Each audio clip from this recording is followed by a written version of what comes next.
Hi, this is Mike Seifert, and today we're going to be talking about the buyer-broker agreement. And this video is going to serve as a refresher course for our current agents, and in addition to that, will serve for curiosity of just clients and other people, maybe that is not directly in the industry, that would like to know what is a buyer-broker agreement and how does it help with assisting them in purchasing a property, and how does it help the agent. So let's begin. So today we're going to use the standard GMAR form, which is the Greater Metropolitan Association of Realtors, and that's one of many boards that's in the state of Michigan. We tend to use the standard forms that are in the what's called transaction desk. And that's because they're more transparent, and about 80 to 90% of realtors have saw in the past these forms and they understand them. Now some agencies use their own, they put their own logo on them. Also they add extra things in the agreement, which sometimes makes it more confusing or is more beneficial towards the brokerage agency. So today we're going to deal with the official normal contract that's on GMAR. So let's begin. So what is a buyer-broker agreement? Well, a buyer-broker agreement is really a contract or a loyalty agreement that just states that a customer will come down to our office and they will sign it, and what that will do is that will bind them to our company and let them know that we are now officially representing them as our client. So without this agreement signed, we really do not have a client. We have what is called a customer. And when this is signed, they're now our official client. So let's talk about that. So in this example, we dated the contract for this date, today, October 28th, 2018. And so we're going to go over each clause step by step. And again, this is going to act as a refresher for our current agents, and we'll explain what this agreement is for a potential client or anybody that's interested. So let's go and start. Number one, purpose. Client hereby appoints broker as client's exclusive agent to assist client to locate, negotiate, and secure property as described in paragraph 3. Broker accepts the appointment, and broker services shall be limited to consulting with client regarding the desirable of particular properties, the availability of financing, formulating acquisition strategies, negotiating buy and sell agreements, leases, options, exchanges, and facilitating the details of this transaction. So clause 1 is a standard clause in most buyer-broker agreements. It just states the purpose. Number 2 is the term. The term of the agreement in this example is July 28, 2019. Now, why does it say 2019? And you're wondering maybe, why is it so long? Well, first off, our practice at our firm usually is 6 months, but technically we try to get 9 months if a client will agree to go that long. And that is because sometimes it takes a lot of time to find a property.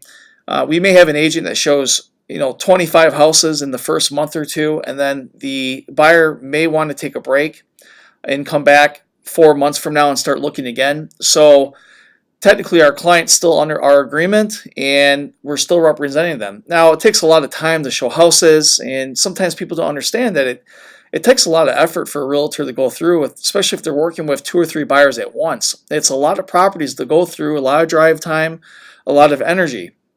So we ask our clients for a loyalty buyer-broker agreement here that will at least guarantee something, that they'll come back to one of our agents that's helping them to assist them in finding that property. So we would like to do a minimum 6 months, because sometimes it takes that long. Sometimes we can find a house in 2 weeks. It just depends on the market and what they're looking for. So that's why we put in there 9 months, 7/28/2019. Now some realtors may disagree. They might say, hey, that's too long. Maybe it should be 3 months. Maybe it should be 6. It's all arbitrary based on the situation, based on the client, and based on the policy of the actual brokerage firm. So number 3, client desires to purchase, lease, option, exchange, or otherwise acquire real property, which may include items of personal property, meeting the following general criteria. Now, what we like to train on is to put in the general description something very general. in the general description. So we always say either searching for a residential home or a multi-unit property, something vague. Now, we'll explain later on why we don't want to put exact details in there. And also the location, general location, we like to go by county. So we service Oakland, Wayne, and Macomb counties, and so that's what we put in there. We put some general terms, anywhere from $100,000 to $350,000. Now, if the client says, "Hey, I'm not spending that much," we can, change that to $200,000 or $150,000, whatever they prefer. And that doesn't necessarily mean they have to buy a house at all. Actually, they have to buy it for those terms. It just states a general price range. And financing or cash is another preferred term on the right side there.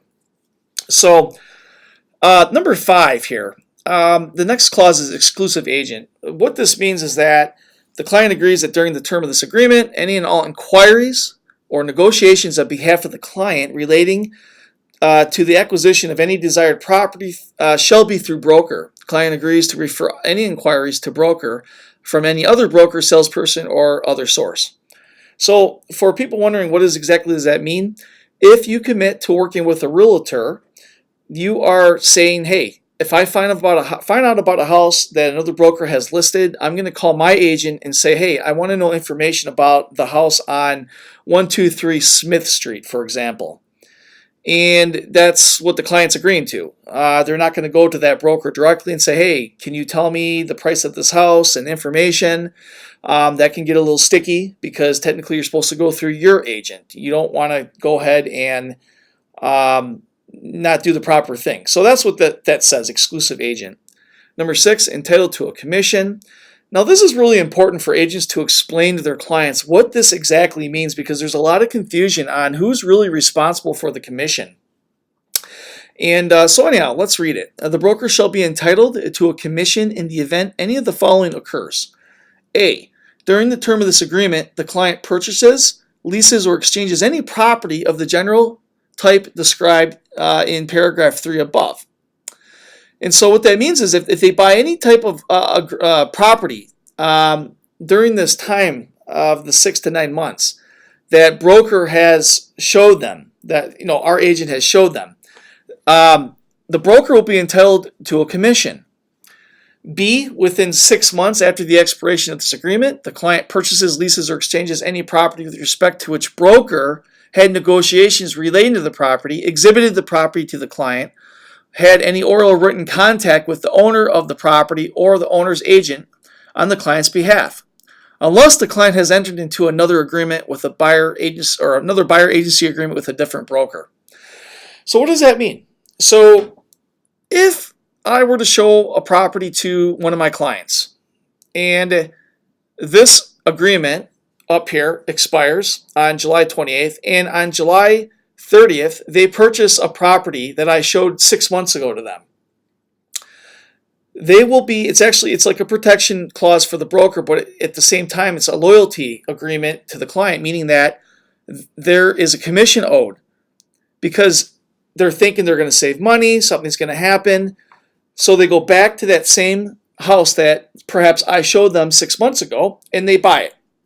Well, if they go back and buy any of those properties, if we showed them 20 homes, if I showed them 20 houses, they buy any of those 20 houses in the past after 6 months, within 6 months after the expiration date, then the commission is owed, because that's just fair. After all the trouble and hard work an agent goes through, they need to be compensated. So sometimes people think they're going to go around the agreement or go behind an agent's back, and it's not good practice. You want to honor your agreement. So if you're a client out there, just be aware there's things in these agreements that you can't just go ahead and buy a house that a broker has already shown you and think that you're going to get a discount or you're going to save money.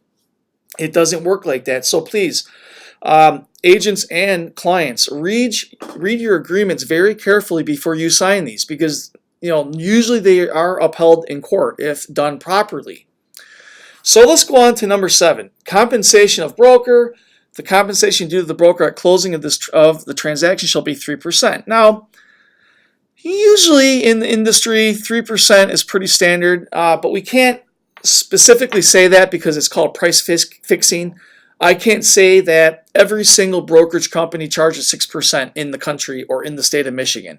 That's not true. That's called price fixing. To make someone think that, oh, I'll go with your company because everybody charges the same. Now, the proper way of describing this is that I know that our firm charges 6%. And therefore, most firms that I know of, in my opinion, pay out 3% to a co-oping agent. So let's say we have a listing and we're charging our clients 6%. Typically, our firm would keep 3% and our firm would also share 3% with another agent. But here's the catch though on this agreement. Let's read further. The client shall ultimately be responsible for the commission to be paid to the broker.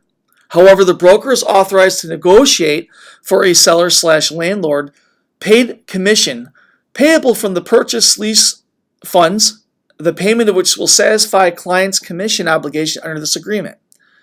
The client acknowledges that the listing broker may agree to share commissions to be received from the seller/landlord. Client hereby consents to and encourages the broker to enter in such a commission sharing agreement with the listing broker, provided that any commission received by the broker pursuant to such a commission sharing agreement shall reduce the commission due from the client to the broker under this agreement. The payment of any commission by the seller/landlord is solely for economic adjustment purposes, and client acknowledges that such payment is not intended to make broker either the agent or subagent of the seller. What does all this mean, you're wondering? What this simply means is that the client is ultimately responsible for 3%. So if they buy a listed property that the broker on the other side is offering 3% compensation to my client, and let's say I'm the buyer's agent. I'm working with a buyer. And the other listing is offering 3% payable to our brokerage firm.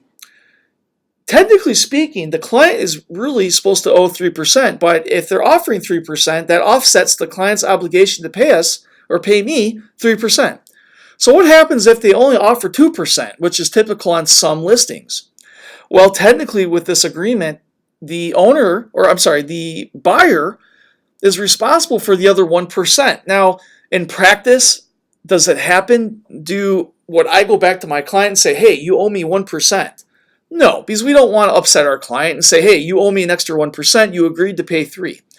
Now, some brokers, some agents do uphold it. It just depends on the situation. If it's an investor, maybe for sure that would be true, because finding an investment property is a little bit more challenging sometimes than finding a residential property. There's a few extra steps, but that's arbitrary as well. All depends on the situation. So when the client signs this, they have to understand, and you have to explain as their realtor, that technically you're going to be responsible, paid the 3%. So let's just say they go off and use another realtor without telling you, and they buy a house. In theory, in a court of law, it could be upheld that your client owes now 3% to our firm and they owe 3% to the other broker. So this agreement is more of a loyalty agreement than anything.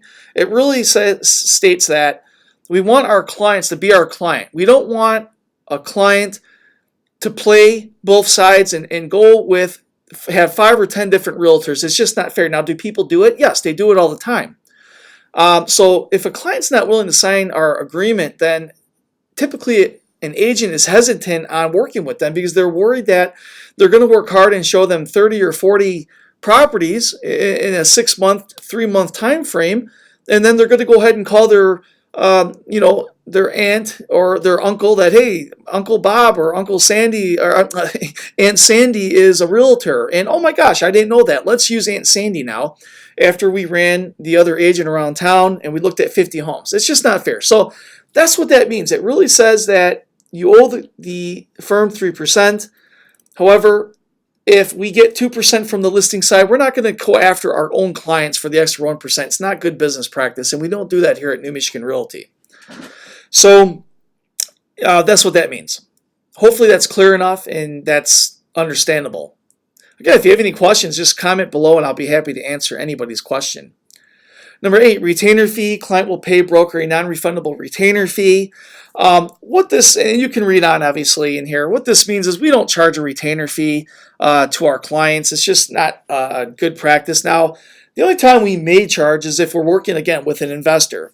Perhaps you have something set up with an investor. They want to see 100 houses before they make an offer in person, in live. Or they want a live stream where they want you to go through 100 houses for them in an out-of-state investor. Well, we may ask up front, hey, I would like $1,500 up front. It's going to be $100 a showing or $50 a showing. If I show you 10 houses in the first week, my charge is $500. If you do charge a retainer fee, let's say $1,500, what you must do as an agent is give that retainer fee to the broker immediately, and that retainer fee will go into escrow. And as work is performed, the agent will have to get some type of addendum or some type of statement showing that the seller, or I'm saying their client agrees, their buyer client, their investor agrees that yes, you showed me 10 homes for $50 a piece. The charge was $500 for week 1, and they sign off on that and agree to that. At that point, that's when the company will release that $500 to the buyer's agent, whomever's helping that investor. So let's say it was one of our agents in our office. We'll call her Sue, for example. Sue is working with an investor client. We have a $1,500 retainer fee in escrow. She turns in an addendum that states that the client agrees that $500 can be released. Then the broker, which would be myself in most cases, I will release the $500 to Sue as her commission, minus any splits or any fees that she would owe to the company. So that's how that would work. But typically for a residential client, unless it's a certain circumstance, we don't charge that or ask for a retainer fee, but it's not illegal to do that. I mean, you can ask for that if some agents do. Number 9, other purchasers and lessees. Client understands that other potential purchasers / lessees, either clients or customers, may consider make offers on or purchase or lease through broker the same or similar properties as the desired property of, let's say, the client. Client consents to broker working with as a customer or representing as a client other such potential purchasers and / lessees before, during, and after the expiration of this agreement. So what does that mean? Let's quickly explain this. It just means that if I'm working with 2 clients at once and they have signed this agreement, they have a clear understanding that, hey, one of my other clients might be interested in the same property I showed you last week. And so at this point, you have to be very fair. You have to make sure that your fiduciary is in line. You want to be, maybe first come, first serve. If your other client if your other client's making an offer on it, it could be a sticky situation. You have to take it case by case, and you have to make sure that your fiduciary, you don't tell your other client if your other client's putting in an offer on another property. You just don't do that. You may put in a client's offer, both clients at the same time, depending on what they're going to offer. So it could become a sticky situation. You have to take it case by case. And so it just states that I might have another client that puts another offer in, or I might show the same property to another client and they might consider it as well.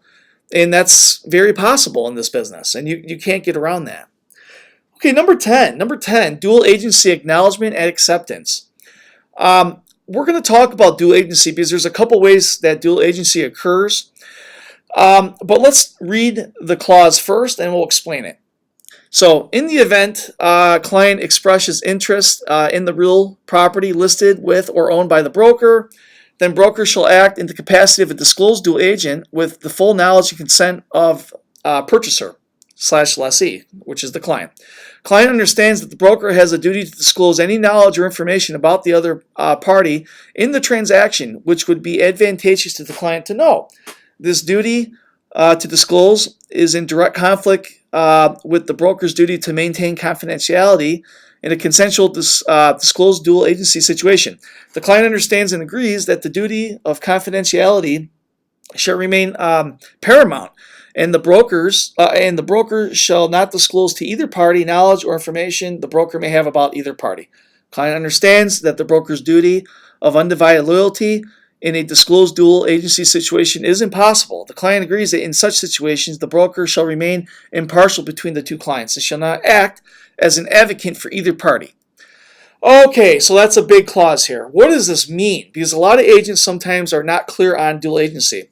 So the first type of dual agency, let's talk about that. This is on the listing side now for a moment we're going to talk about. Let's say I have a house for sale. I'm the listing agent. My client is the seller. And somebody off the street likes the property and they want to make an offer on it. So they call me up and say, hey, I want to make an offer on this property and I like it. I want to see it. So in this case, we don't practice dual agency in the sense of this scenario because there's a lot of liability. So what happens is the client will come up to us and say, hey, we like the house. They're going to be what is called a customer. They're not going to be a dual agent. We're not going to sign a dual agency agreement with the client. With the customer. They're not a client of the firm. We're going to be bringing in a customer for our seller in this case. So we still represent the seller's best interest and fiduciary duty. Now, this is not to say that we treat the customer bad or we don't give them a fair deal. If the customer wants to go solely through me, which is easier, and actually we would actually make additional commissions, that's a better scenario, but I know everything that's going on then. And so I take the customer, and let's call him Bob and his wife Sue. Bob and Sue, I have them write up a purchase agreement, and they go out and buy the house and close. Well, we were never in dual agency.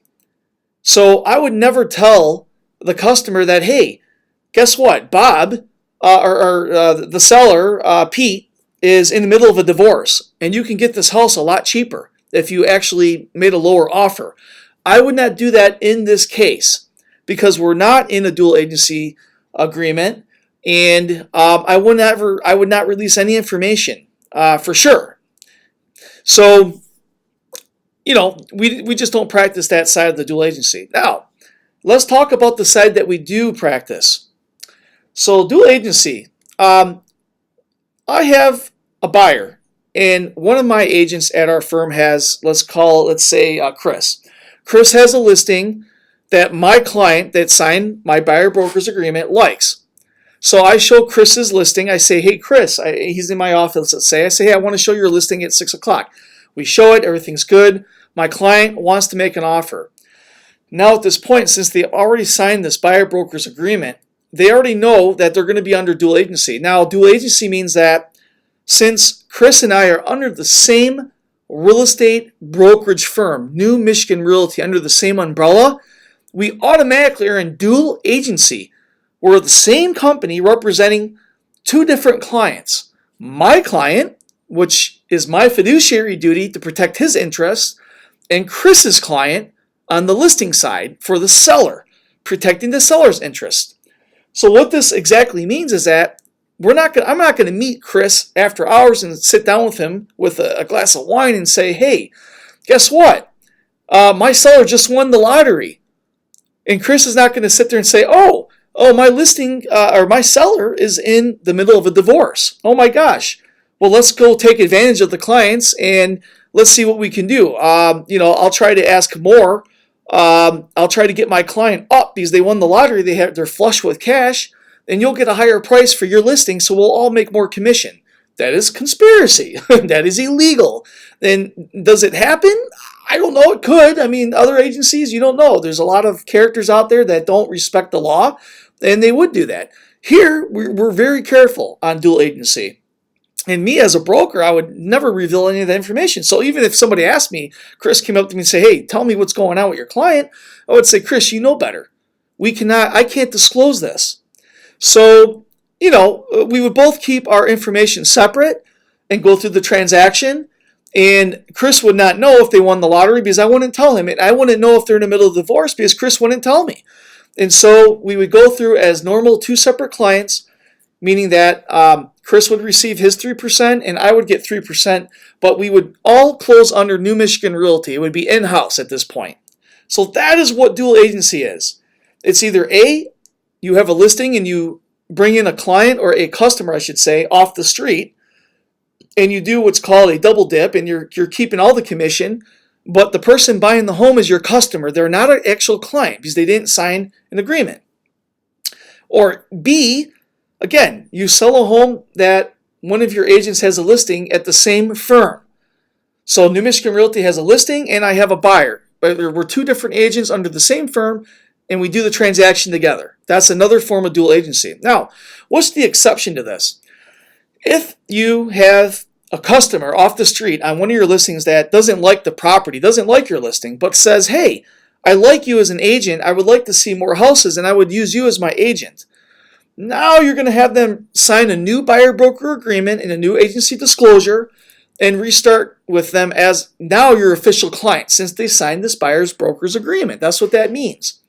So now you can take them through and show them 20 homes.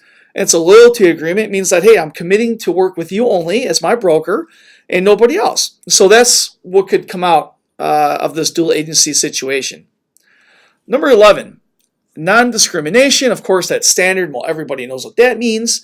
You can't discriminate against race, creed, color, religion, even familial status. If somebody has a lot of children and you want to say, well, this neighborhood has all seniors and we're not going to sell to people like that. I'm not going to show them this house because they have a lot of kids. That is discrimination. You cannot do that. You cannot be discriminatory based on color, religion. You cannot, a thing called steer. You cannot steer a certain, let's say somebody is Italian or something, or German, let's say, and you want to steer them into only German neighborhoods, German-speaking neighborhoods, and you are pushing them into that when really they want to live anywhere. It doesn't matter. That is illegal. You cannot do a thing called steering. If it's a certain race, let's say it's Asian American or African American or something like that, and you're working with a different race and you're showing them only African American neighborhoods or only Asian American neighborhoods, that is wrong. That is called steering. That is discrimination. You need to show the house to a property in any neighborhood that they want because that's what's fair, and that's what we do here. We show any house to anybody, anywhere they want. So unless there's some type of deed restriction not relating to discrimination, such as some type of deed restriction, it may be illegal if it's something that's old from 1900s or something, 1902 in a certain neighborhood. All that stuff's abolished by the new laws going forward. So anyhow, my point is, regardless of deed restriction, what I'm saying is you cannot discriminate. Number 12, failure to close a transaction. This is very important because it happens, once in a great while. If a seller or landlord in an agreement made on behalf of the client fails to close such agreement with no fault on the part of the client, then the compensation due to broker provided in paragraph 7 shall be waived. If such transaction fails to close because of any fault on the part of the client, the total amount owing as compensation shall be immediately due and payable to the broker by the client. Now, what does this mean? Well, as a client, if you're watching this, you have to understand, if you back out of the transaction after the appraisal portion, let's say you went through you wrote up your purchase agreement, you got through your 7-day or 10-day inspection, depending if it's a holiday weekend, it could be 10 days, and then you also got past the appraisal. The property came in at value, so if it was contracted for $250,000, the appraiser said yes, the house is worth at least $250,000 or more. That means it came in at value and that the bank will finance the transaction. Now, what happens if you get to date, you're 5 days before closing, and your buyer comes out, your client, which is your buyer, that they signed this agreement, and they say that, hey, for some odd reason, I don't want the house anymore. We're just walking away. There are ramifications to that. A client cannot just walk away. If they're committed to buy a house and they're 3 days out from closing, either number one, they're definitely going to lose what's called an earnest money deposit. Okay, and that's a deposit. It's a small deposit, usually 1 to 3% of the purchase price of the home, and that goes into escrow. They're definitely going to lose that. The seller is going to want that if they walk away. Number two, according to our agreement here, that the client's going to owe 3% of $250,000 in this example because we did everything on our part. We brought them all the way through to the transaction. And now there's no reason for them to back out 3 days ahead of time. And by law, they can't. So technically, there could be court proceedings on this. There could be a filing that's legal filings that says, hey, Bob, you're my client. I went through all this trouble. It took maybe 6 months to sell this house. Bob, you're going to owe me 3% now because of this. You can't do that to somebody. And the other ramifications are specific performance. The seller can say, hey, I'm going to sue you in court, and I'm going to make you buy the home. Or they can just walk away and say, fine, but we're going to keep your earnest money deposit of $4,000 to $5,000 on this. And the client might say no, he's going to fight it. So that could go to arbitration, and it could take a while. So you want to be careful, and you have to explain to your clients that this is a big commitment, especially for younger buyers that maybe don't understand contract law or understand what they're getting themselves into. As an agent, our job is to make sure each and every client, regardless of age, understands what they're getting into, and that buying a house is not something that is a game. It's not buying a car or buying something at Walmart. You can't just exchange it. It's a very large purchase. Most people, it's their biggest purchase they're going to make in their lives. So just be aware of that. Failure to close a transaction is something that could happen. Number 13. Disclosure of broker's role. This just indicates that the broker shall inform all prospective sellers, landlords, and their agents that the broker is acting on behalf of the client. That's all that means. Disclosure of broker's role. I am representing, hi, Mr. Say it's a RE/MAX office. Hi, RE/MAX. I am representing Bob as my client. That's all that means. Cost of services or products obtained from outside sources. Brokers will not obtain or order products or services from outside sources on client's behalf unless client agrees in writing to pay for them immediately when payment is due. So what we typically do here is that we will not order a property inspection on behalf of a client, pay for it up front out of the company money or out of an agent's pocket, out of an agent's pocket, and then get reimbursed. It just doesn't work like that. We typically want the client to have skin in the game and to know that they have the funds to buy a home and that they pay for their own inspection up front because that's what's required. And so there's no problems. Now, if a client says, hey, I'm out of town, can you just pay for my inspection, I'll reimburse you. We'll do it. We will do it and work with our clients. Don't get me wrong. I mean, we love to help our clients out. However, the client does have to commit to repayment. Even if they don't buy the home, they're going to have to eventually reimburse the agent or our brokerage firm for that fee. So, but typically we don't like to, we don't really want to refer a client necessarily to any specific inspector, for example. We usually give our clients, and you want to give your clients 3 to 4 choices, and they will do the research and pick the, right inspector for them. Because sometimes inspectors mess up, and if you point a client into the direction of one specific inspector, and they do a bad job, they miss like some plumbing or something. Well, what's going to happen is that they're going to come back and blame you as the agent and say, hey, you referred me, you got me into this, you got this inspection got me involved with this inspector, and therefore it's your fault. So, and technically it's not. And we have this in the agreement that we're not saying don't rely on us as far as your own research. Make sure you research and you're feeling comfortable with the inspector. We can refer 3 to 4 that we work within the company, but it's the client's ultimate decision if they're going to choose which inspector. So that's all. We just want to be careful on that stuff. Same with surveys, same with engineering and studies, and engineering, foundation inspectors, title reports, title companies, things of that nature. Indemnification, a broker says client agrees to indemnify, please excuse me if I pronounced it incorrectly, but broker, and to hold harmless on account of any and all cost or damage arising out of this contract, provided broker is not at fault, including but not limited to attorney's fees reasonably incurred by broker. So it just says that a client agrees not to hold the broker, at fault if they have to hire an attorney because something happens during their transaction, and if that happens, that we're not responsible for that, and client's not going to blame the broker unless it is the broker's fault and the broker did something, the agent did something that they should not have done, such as giving the client, I don't know, legal advice or CPA advice, tax advice, which is illegal because an agent is not counsel, you're not a lawyer, you don't have a law degree, and you're not a CPA, and you didn't go to school for that. So no agent should be giving advice on taxes or any of that. And if a client asks, we refer our clients to a CPA or tell them you want to check with your CPA.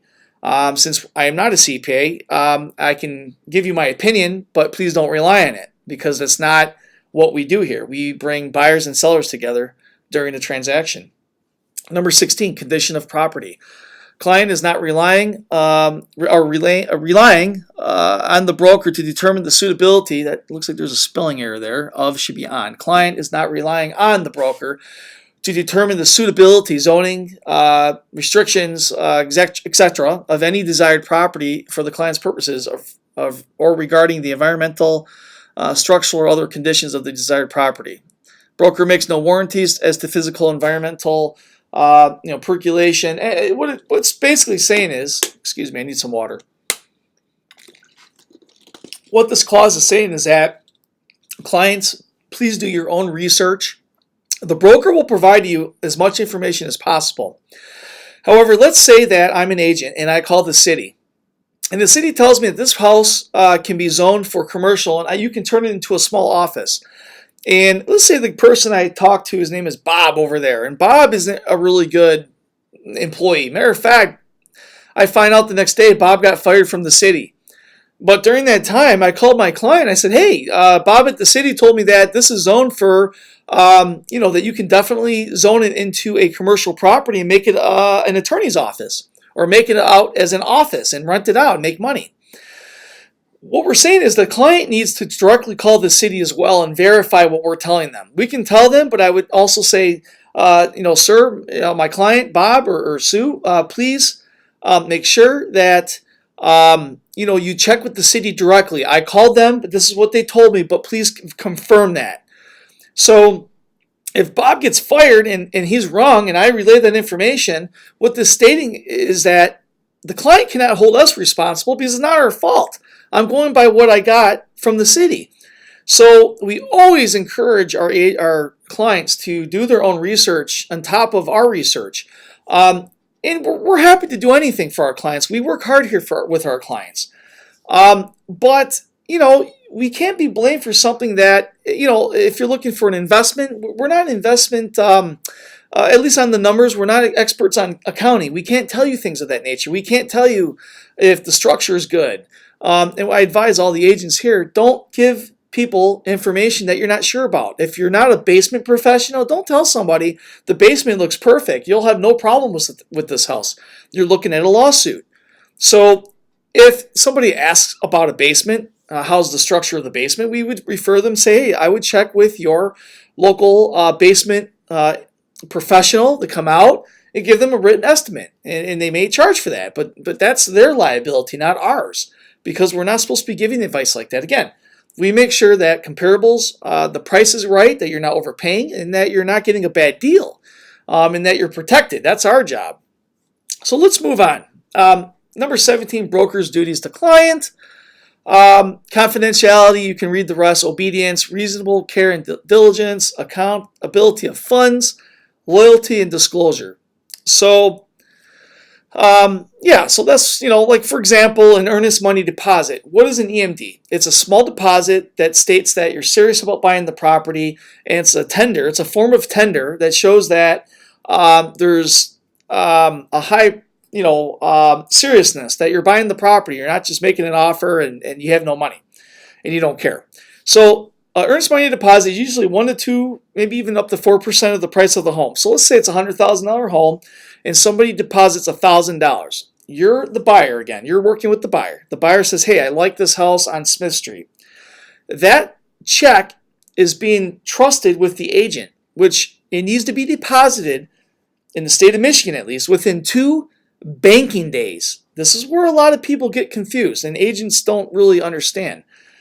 The EMD, earnest money, must be deposited in 2 banking days, not 2 days, not 2 business days, and not, whatever. It's 2 banking days. So let's say, I think Columbus, Columbus Day was, I think, recently. It was on a Monday. If you received an EMD on Friday at 2 p.m., technically speaking, you would have until Wednesday at either 2 p.m. or 5 p.m. is really, the end of the banking day. So within 2 banking days. So Friday between 2 p.m. and Wednesday by 5 p.m., you as an agent, you must have that check into this office, and we have to have it deposited. Now, we get our deposits in very quickly. As soon as we receive a check, me personally, if I receive a check from one of our agents, it will go in the bank right away as soon as possible. Now, if an agent's late 2 or 3 days, it's usually it's breaking the law. It's not legal. So just get it in here on time. But has it happened in the past? Once in a while, yes, an agent might be late. Maybe they were sick.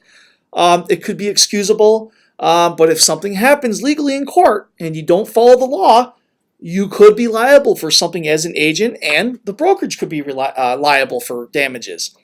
And we do have errors and omissions insurance for those things, but we don't want to use it, and we've never had to use it yet. So agents, if you're out there, our agents, New Michigan Realty agents, just make sure that you respect the EMD law and you get the money in within 2 banking days to my office and drop it in the Dropbox. Number 18, let's move on. Client responsibility.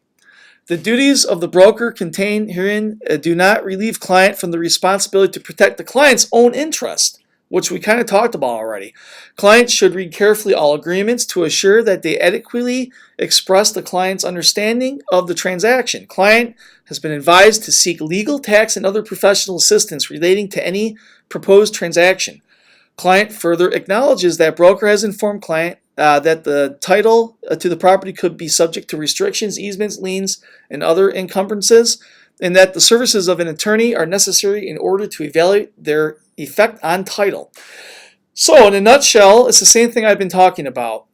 If your client is asking you, can you get a variance on this property legally, or can you cross over the line, or where's the lot line at? You do not have the professional specific knowledge to tell that to a client. You need to tell them to hire a surveyor who has the insurance and has the liability of correctly telling the client where the lot line is, for example. You do not tell a client where these things are at, because you don't know. You can kind of give them a guidance. You can go on like Access Oakland, for example. We'll have another video about tools and how to get information quickly. There's a cool tool called Access Oakland for Oakland County, for example. And that will show the lot lines per county. It'll show each lot line and the dimensions of the lot. But that's not 100% always accurate. You can't always rely on that. So to do that, you need to hire a surveyor. You need to hire a licensed, fully barred attorney for legal questions. Especially when it comes to title. And by the way, always use a title company. I cannot stress this enough. On the buy side or the listing side, we have a title company we work with, which is Vanguard Title. And if you have a client and they say, hey, I don't want to use a title company, you cannot take them on as a client, at least at this firm. There is no insurance. There's no all the liability is on us at this point. So agents, if you're out there listening, do not work with a client that does not want to work with the title company. There's a red flag there when somebody doesn't want to use a title company. There's a lot of quitclaim deeds that go on. That does not require any title companies. You can record a quitclaim deed anytime, but they could be written wrong. The chain of title could be messed up because of quitclaim deeds. And if you take a quitclaim deed and give someone money in exchange and think that you own that property and the title was transferred, the chain of title is incorrect from day one, from like 1980 or something, you may need an attorney to get a quiet title and to get that title corrected. So in this case, you don't want to do that. You need to make sure that you have title insurance. The title company will find out if it's non-transferable. And if there's a problem in the purchase agreement, it gives you time to fix those problems with the purchase agreement. With the title error. So just be careful out there. Always hire a real estate agent. Doesn't cost you any money up front normally. If you're a client listening to this, just hire a realtor. Have them with you at least. At least it's an extra protection besides your attorney. And unless you're a highly experienced investor, then yeah, you may not need an agent. But if you're someone just buying a house, try to make sure they have all your resources in line and be sure not to get a bad deal. Hire a real estate agent. That's all I can say. Of course, So consent to disclosure. Unless broker receives written instructions to the contrary, client authorizes broker to disclose client's identity and any pertinent facts broker has regarding the client's financial ability to purchase desired property. What does this mean? Well, let's talk about an auction. And a lot of auctions, like high-end car auctions, there might be a silent buyer. They don't want to be known who they are. Well, in this case, unless when you're buying a home, if the other agent wants to know, the listing agent, who is your buyer, and you say, well, his name is Pete, and he's pre-approved for $500,000. If Pete says, listen, well, under any circumstances, he emails you and says, I do not want my identity known, and until we sign a purchase agreement, in my pre-approval letter, I do not want known until the time of an agreement. Well, you better, as an agent, you better exercise your fiduciary duties and make sure that you don't reveal the broker, the client's identity. So that's what that means. Right now, it's saying that, hey, I can tell another agent who you are, but if they say, hey, I don't want to do number 19, cross that out. I'm a multimillionaire and I don't want people selling me 50 things and calling me. I don't want them to know who I am. Well, you have to respect that then. Broker's role, number 20, client acknowledges that broker is not acting as an attorney, tax advisor, surveyor, civil engineer, structural engineer, environmental expert, or appraiser, and that the client should engage professionals on these matters. Again, just to reiterate, same thing I've been saying, we are not any of those people. So if you need one, you have to hire one. We cannot give you advice, especially like appraisal advice. We can tell you what a house should sell for compared with comparables, but we cannot write up an appraisal for you, an official one. It's against the law. We can do a thing called a BPO, which is a broker's price opinion, and it's just a total opinion.